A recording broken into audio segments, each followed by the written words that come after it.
guys, how's it going? My name is Dal. And the next chapter for World of Warcraft has finally been revealed, with today's announcement unveiling that the next expansion for World of Warcraft is indeed Dragonflight. 10,000 years later, the Dragon Isles are open, and this expansion brings in a ton of new features from a new world, content, customization, class, race, and updates, like a class and a talent tree revamp instead of more borrowed powers, a whole new set of UI updates, and even impactful profession changes. In this update, I want to go over all of the major features that have been announced and everything that we know so far about the next expansion of Dragonflight, and take a closer look at all of these updates. But right before we get into this video, most of you guys watching these videos are still not subscribed. However, the more of you are reminded, the more of you do. So let's keep it going. Subscribe to the channel as well as to the bell if you're watching these videos anyway, especially if you want to get regular updates about the next World of Warcraft expansion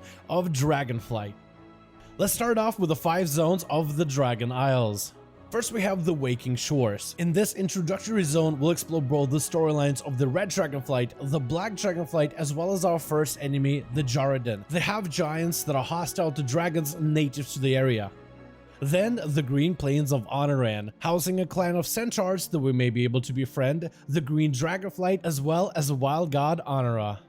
The Azure Span, with its massive mountainous frozen peaks, populated by new tribes of gnolls, furbogs, as well as Tuskar. Next, we have Thaldraszus, which is the seat of power of the dragon aspects, and will house the new player hub of the next expansion. Then we have the Forbidden Reach, a leveling location for the Drakathir Evoker class race combination of the coast of the Dragon Isles. With the new expansion, Blizzard announced a brand new race, the Drakathir, which is literally a dragon race in World of Warcraft. Similar to the Worgen, there's a human variation and a dragon form of this new race, with a ton of customization options for both forms. This race can be part of either the Alliance or the Horde character, and a unique class for this new race is the new hero class, Evoker. Evoker class starts out at level 58 in their own starting leveling experience, which means this class will be ready for the next expansion immediately with the launch of this expansion. It has 2 specializations similar to the Demon Hunter, the Devastation spec, which is more of a ranged DPS that utilizes explosive fire magic of the Red Dragonflight and overwhelming magic of the Blue Dragonflight, as well as a healer specialization of Preservation, a healer that utilizes the green healing spells of the Green Dragonflight and Bronze Dragonflight time manipulation to recover your allies' wounds. This class also comes with a unique mechanic called Empowerment. Certain abilities can be held down with a keybind to empower them. The longer you hold the keybind, the stronger the ability becomes. The longer you empower an ability, it can gain different benefits, like a single target ability can become AoE, a knockback effect can become stronger, or certain abilities can become more devastating the longer you empower those abilities. Which means that for this class, timing your abilities and empowerments is going to be everything at the high-end PvE and PvP content. There's also a massive talent system revamp, with Blizzard announcing that they want to move away and limit power acquisition with the next expansion and expansions going forward. They've heard your cries about the artifact weapons, the Azerite gear, the Heart of Azeroth, and the Shadowlands Covenant system. All of these systems become abandoned when we move on to the next chapter of World of Warcraft, and they wanted a more robust system of our characters growing in power rather than losing the power every single new expansion. Which means our talent trees as well as classes are likely to see a lot of redesign going forward. The talent trees in particular are getting a massive rework. They're going back towards the older version of the talents that we remember from Vanilla, TBC, and Classic, with the talent trees becoming even more expanded. There's 2 parts of the talent tree system. You have your class talents as well as your spec talents.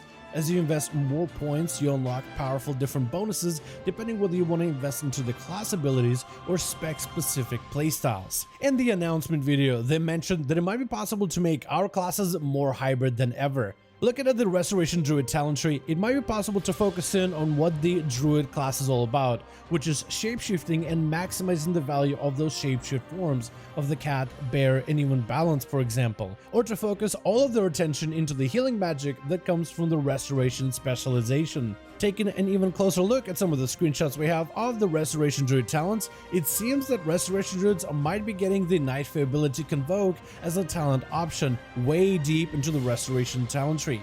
but also might be possible to make some really unique hybrid playstyles, like opting in to buff the druid bear defenses, the cat damage on the left hand side, or the boomkin range DPS on the right hand side. It might even be possible to gain powerful utility like an interrupt back for restoration druids, which seems that there's a talent to support that type of playstyle, which can be very powerful in both Mythic Plus as well as PvP content.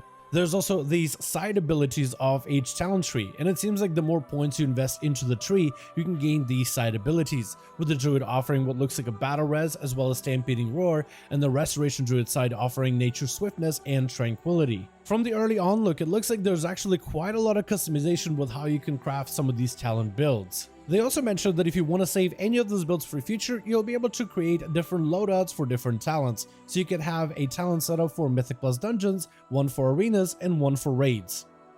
Another major feature announcement is dragon riding and dragon taming. You'll be able to tame your own dragon, customize it and upgrading, and fly around on your dragon in the Dragon Isles using the new flying system. This flying system is different than your normal flying in World of Warcraft. The dragon flying is supposed to utilize things like speed, momentum, and even gravity to give you different types of movement and control of your dragon flying mount in the Dragon Isles. We will know more details on how dragon flying controls once the Dragonflight Alpha is finally available, but it seems like a fun system with a lot of customization. Similar to the artifact weapon skins in Legion, you'll be able to customize your dragon with the different armor, scales, dragon types, dragon wings, and empower your dragon for more enhanced movement. With this expansion, we also get new UI and HUD improvements, with Blizzard trying to focus on modernizing the World of Warcraft UI. They took a lot of inspiration from various add-ons that changed the way your UI looks. You will be able to update your UI with a bigger health bar, as well as an updated map that can be moved anywhere on the screen. The UI overall seems to be also a little bit more out of the way, with a lot of the buttons and icons seeing a graphical improvement. A lot of the add-on functionality, like being able to move any aspect of the UI anywhere you want to on the screen, seems to also be available, and potentially even more default UI layouts, very similar to what we're able to achieve with a variety of different add-ons.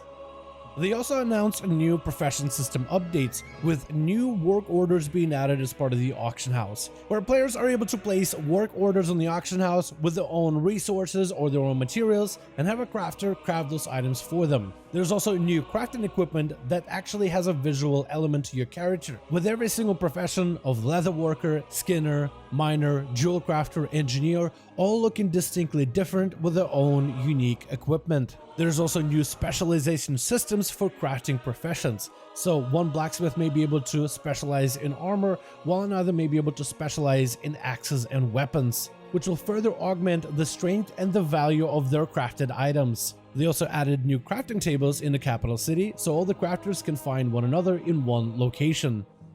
And all this is just a taste of the next new expansion, with the next few weeks and months likely to release even more detailed information of how all of these new features and systems will function. If you're interested in checking out Dragonflight early, in the description of this video, I will have a link to an opt-in page where you can opt in for the alpha and the beta access. But for now, that's all we have in today's video about the new Dragonflight expansion. Thank you all so much for watching. I hope you guys enjoyed. Let me know your thoughts in the comments below. Which of the features we talked about today is the one that excites you the most? Is it potentially the new class and race combination, the Dragon Isles, the talent and class reworks, or potentially professions or dragon flying? Let me know all your thoughts in the comments below. As per always, if you guys enjoyed this video, go ahead and give it a thumbs up. I would very much appreciate it. And as always, in the description of every single video and live stream, we have a link to our Discord community channel. Probably the best place to reach out to me directly, in case you want to let me know what you thought about this video update, or want to continue the Dragon Isles discussion with the community. Join our Discord to become part of the community. Thank you all so much for watching. I do hope you guys enjoyed. Let me know your thoughts in the comments below, and as always, I'll see all of you guys in another video.